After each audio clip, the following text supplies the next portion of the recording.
اللہ کے نبی مسجد میں بیٹھے ہوئے تھے۔ ایک صحابی آئے، سعد الاسود، اور کہا یا رسول اللہ میری شادی کروا دے، میں بہت کالا بھی ہوں اور بدصورت بھی ہوں، تو مجھے اپنی لڑکی ہی کوئی نہیں دیتا۔ آپ نے کہا اچھا، اور پھر پوچھا کیا عمر بن وہب بیٹے ہیں؟ بتایا گیا نہیں، تو فرمایا عمر بن وہب کے پاس جاؤ اور کہو کہ مجھے اللہ کے نبی نے بھیجا ہے اور مجھے اپنی بیٹی نکاح میں دے دو۔ عمر بن وہب کافی خوبصورت بھی تھے اور مالدار بھی بہت تھے۔ یہ اٹھے اور جا کر ان کے دروازے پر دستک دی اور کہا اللہ کے رسول کا قاصد آیا ہے، باہر آؤ۔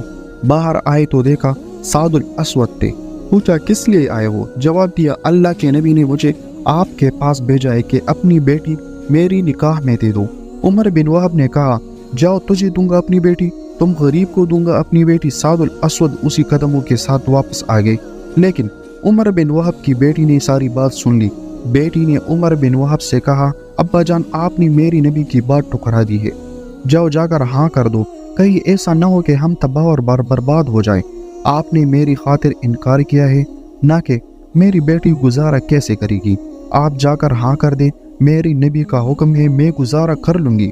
عمر بن وہب مجلس میں آئے تو سعد الاسود پہلے مسجد میں آئے بیٹھے تھے۔ اللہ کے نبی نے عمر بن وہب کو دیکھا تو کہا عمر بن وہب آپ نے تو ہماری بات ہی ٹکرا دی۔ کہا یا رسول اللہ میں نے نہیں ٹکرائی، میں حاضر ہوں یا رسول اللہ، آپ میری بیٹی کا سعد الاسود کے ساتھ نکاح پڑھے۔ 400 درہم حق مہر طے ہوا۔ آپ نے فرمایا سعد اپنی بیوی کو لے جاؤ۔ کہا یا رسول اللہ پیسے کہاں سے لاؤں، میرے پاس تو حق مہر ادا کرنے کے پیسے ہی نہیں ہے۔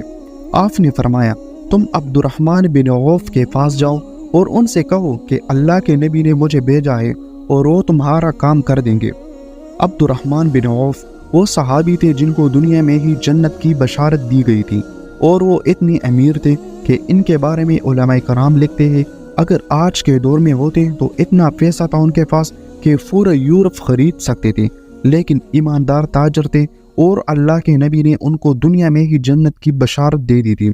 سعد ان کے پاس گئے، اللہ کے نبی کا پیغام دیا تو انہوں نے رقم کا بندوبست کر دیا اور 400 درہم سے زیادہ پیسے جمع ہو گئے۔ سعد نے سوچا 400 درہم تو بیوی کو حق مہر دوں گا، باقی میں بیوی کے لیے کچھ تحائف لے لیتا ہوں، اور بازار چلے گئے۔ بازار میں داخل ہوئے تو اتنے میں اعلان ہوا کہ مدینے پر کچھ بدھوں نے حملہ کر دیا ہے۔ جیسے ان کے کان میں آواز پڑی کہ مسلمانوں آؤ دفاع کرنے کے لیے، تو بیوی کے تحائف کا خیال ترک کیا، ایک گھوڑا اول تروال خریدی اور لشکر میں گھس گئے۔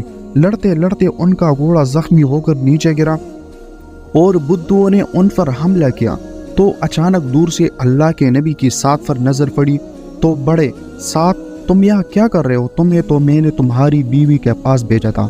تب تک سعد الاسود شہید ہو چکے تھے۔ اللہ کے نبی سعد کی طرف بڑھے، سعد کے سر کو اپنی جولی مبارک میں رکھ لیا اور آپ کی آنکھوں سے آنسو نکل کے سعد کے چہرے پر پڑ رہے تھے، اور اللہ کے نبی پیار سے کہنے لگے سعد تو کتنا پیارا ہے، تو کتنا خوبصورت ہے، تو کتنا خوشبودار ہے۔ پھر آپ مسکرائے اور فرمایا رب کعبہ کی قسم سعد حوض کوثر پر پہنچ گیا ہے۔ ایک صحابی نے پوچھا یا رسول اللہ ابھی آپ رو رہے تھے اور پھر آپ اچانک مسکرا پڑے، یہ سمجھ نہیں آیا۔